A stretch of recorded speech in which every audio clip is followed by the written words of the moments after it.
ఈరోజు సంవత్సర కాలం కూటమి ప్రభుత్వం అధికారంలోకి వచ్చిన తర్వాత చంద్రబాబు నాయుడు గారు ఎన్నికలప్పుడు ఇచ్చిన వాగ్దానాలు కానీ హామీలు కానీ నిర్వర్తించటం లేదు. ఆయన ఆలోచన సరళి ప్రజలను మోసం చేయటమే అని చెప్పటానికి ఏమాత్రము సంకోచించటంలా. ఎందుకంటే జగన్మోహన్ రెడ్డి గారు అధికారంలో ఉన్నప్పుడు కానీ లేకపోతే ఎన్నికలప్పుడు ఇచ్చిన వాగ్దానాలు కానీ ఇంటోటో చెప్పినవి చెప్పినట్టు చెప్పనివి కూడా చేసినటువంటి చరిత్ర ఈ రాష్ట్రంలో జగన్మోహన్ రెడ్డి గారి పరిపాలనలో కొనసాగితే, చంద్రబాబు నాయుడు గారు అధికారంలోకి వచ్చి ఎన్నికలప్పుడు ఏ హామీ ఇచ్చారో, ఎలాంటి వాగ్దానాలు ఇచ్చారో ఏ ఒక్కటి కూడా సక్రమంగా నిర్వర్తించకపోగా, ఆయన సరిగా నిర్వర్తిస్తలేదు అంటే భయపెట్టి కేసులు పట్టే పరిస్థితి తీసుకొస్తా ఉన్నారు. శాంతి భద్రతల విషయంలో కానీ, ఆరోగ్యం విషయంలో కానీ, ఎడ్యుకేషన్ విషయంలో కానీ ఈరోజు ప్రభుత్వం వెరితలు లేస్తూ ఉంది. ప్రభుత్వ పరిపాలన అనేది గాలికి వదిలేసింది. అమ్మఒడి కార్యక్రమాన్ని తల్లికి వందనమని మార్చారు. తల్లికి వందనం ఎంత ఇస్తూ ఉన్నారు? సంవత్సర కాలమైన నిన్నటిదాకా ఇవ్వకుండా ఈరోజు 87 లక్షల చిల్లర అమ్మఒడి వేస్తే 53 లక్షల చిల్లర జనాంగానికి నువ్వు అమ్మఒడి వేస్తే 1/3 తల్లికి వందనం వల్ల ఈ రాష్ట్రంలో ఉన్న మహిళా లోకం ప్రజలు మోసపోయారని చెప్తా ఉన్నాం. అదే కాదు, ఫీజు రియంబర్స్మెంట్ కానీ, వసతి దీవెన, విద్యా దీవెన అనే దాన్ని ఈ రోజుకి ఇంప్లిమెంట్ చేయటంలా. పొగాకు రైతు సంగతి, జగన్మోహన్ రెడ్డి గారు ప్రకాశం జిల్లా పొదిలి వచ్చి పొగాకు రైతులు వర్జీనియా పొగాకు కానీ రైతులకు అన్యాయం జరుగుతూ ఉందని చెప్తే అప్పుడు దాకా మీరు కళ్ళు లేని కబోజిల్లాగా ఈ రాష్ట్ర ప్రభుత్వం ఎందుకు ఉంది అని అడుగుతూ ఉన్నాం. ఎట్లా దేనికి సమాధానం చెప్తారు? ఇంత అన్యాయం అయితే, ఇంత పరిపాలన అకృత్యాలతో నడుపుతూ ఉంటే అకౌంటబిలిటీ అనేది ప్రజలకు తెలియదా అని అడుగుతూ ఉన్నాం. ప్రజలు కళ్ళు లేని కబోజులు కాదుగా.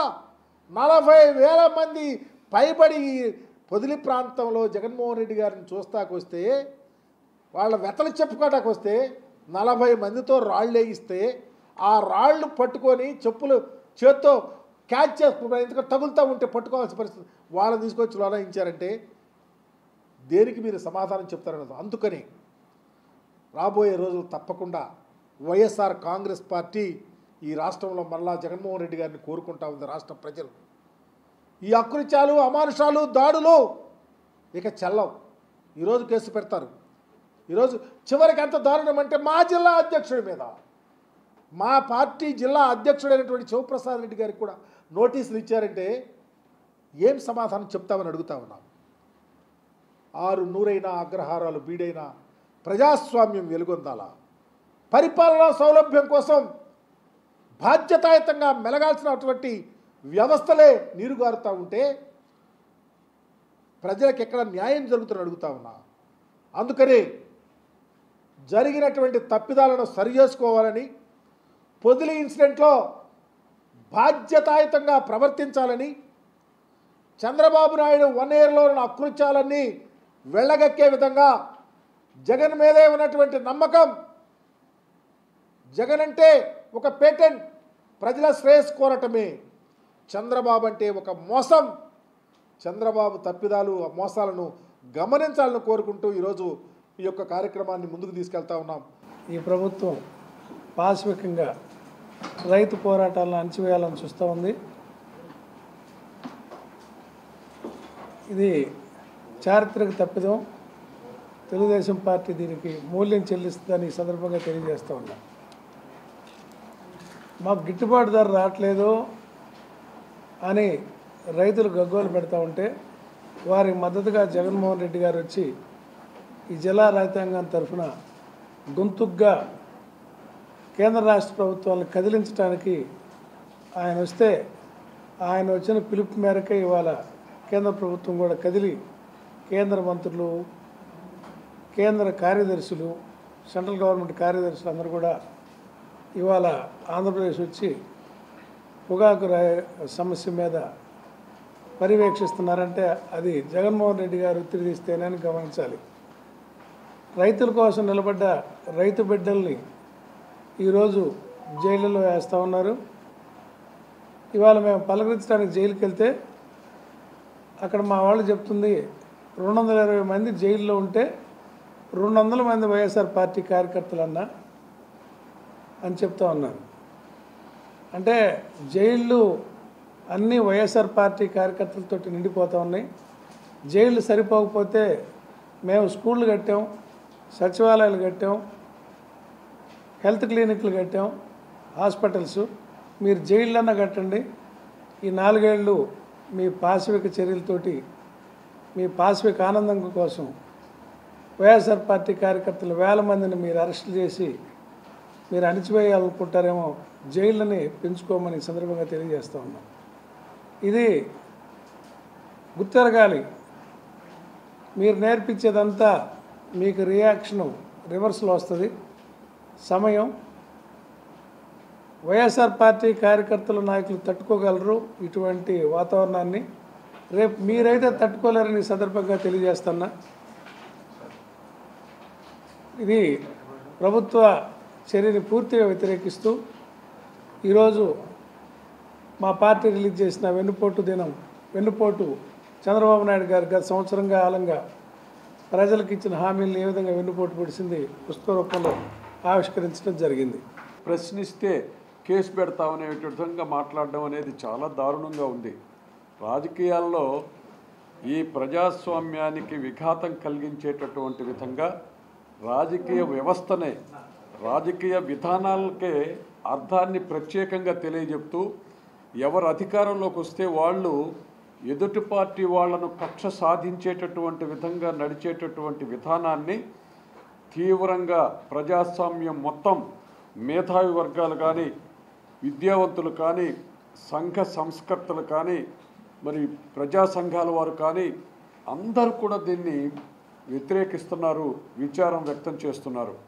గౌరవ ముఖ్యమంత్రి చంద్రబాబు నాయుడు గారు చాలా అనుభవశాలు వారు చెప్పినట్లుగా. కానీ ఈ అనుభవం అనేటటువంటి దాన్ని అధికార దుర్వినియోగం చేసి చేయనటువంటి దాన్ని చేసినట్లుగా చెప్పి ప్రచారం చేసుకుంటూ ఎవరైనా ప్రశ్నిస్తే ప్రశ్నించేటటువంటి వాళ్లను బంధిస్తాము, జైల్లో పెడతాము అని చెప్పి భయానకమైనటువంటి వాతావరణాన్ని సృష్టించడం అనేటటువంటిది ఈ ప్రజాస్వామ్య హక్కులను కాలురాయడమే.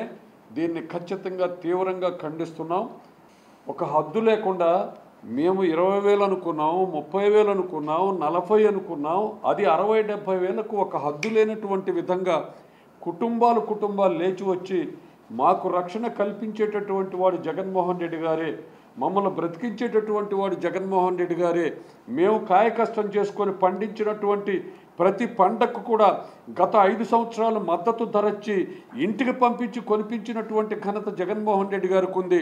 ప్రతి రైతుకు కూడా కావలసినటువంటి విత్తనాలు మొదలుకొని రైతు భరోసా కేంద్రం ద్వారా విత్తనాలు మొదలుకొని ఎరువులు మొదలుకొని పండించినటువంటి పంటకు మద్దతు ధర ఇచ్చి చెప్పినటువంటి విధంగా మరి రైతుకు స్థిరీకరణ నిధి అనేటటువంటి దాన్ని 3,000 కోట్ల రూపాయలను చెప్పిన ప్రకారం ఏర్పాటు చేసి ఏ సరుకుకు మద్దతు ధర తగ్గుతుందో దానికి సపోర్టుగా ప్రభుత్వం ఉండి కొనిపించినటువంటి ఘనత గత 5 సంవత్సరాల్లో జరిగితే ఇప్పుడు జరుగుతున్నటువంటిది ఒక్కటి మచ్చుకైనా ఒక్క పంటకు మద్దతు ధర కొనుగోలు చేస్తున్నామని చెప్పమనండి.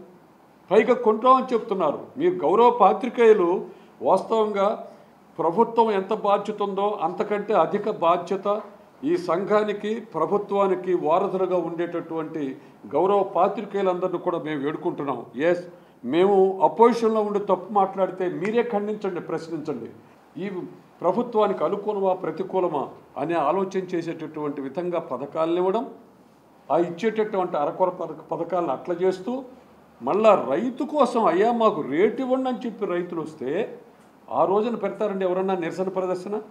మానవతా దృష్టితో ఆలోచించండి. రాజకీయాలు వదిలేసేయండి, పక్కన పెడదాం. మనం మానవతా దృష్టితో ఆలోచన చేస్తే రైతుకు మద్దతు ధర కావాలి అనేటటువంటి దానికోసం రైతులంతా ఒక చోట చేరి వారితో చర్చించి ఎట్లా మనకు న్యాయం జరగాలని చెప్పి ఆలోచన చేయడం కోసం ప్రతిపక్ష నాయకుడు వస్తే నల్ల బెలూన్లు వేస్తారా, చెప్పులు వేస్తారా, రాళ్ళు వేస్తారా? వేసినటువంటి వరకు పోలీసు వారు కాపలా ఉన్నారు. బహిరంగంగా మేమంతా చూస్తూ ఉన్నాం. సరే, కేసులు పెట్టుకోవటం, సాధించడం అది అని ఎంత దుర్మార్గంగా వ్యవహరిస్తారనేది వేరు. కానీ నిజాన్ని అంత దారుణంగా నీకు వేలాది మంది ప్రజల్లో జరిగినటువంటి వాస్తవాలను మసిబూసి మారేడుగా చేసేటటువంటి విధంగా మాట్లాడితే ఈ రాజకీయ నాయకులంటే, ఈ వృత్తిలో ఉండాలంటే సిగ్గుపడేటటువంటి విధంగా ప్రజలు రాజకీయాల్లో ప్రజాప్రతినిధికి ప్రజాస్వామ్యంలో మొదటి స్థానం ఉంది.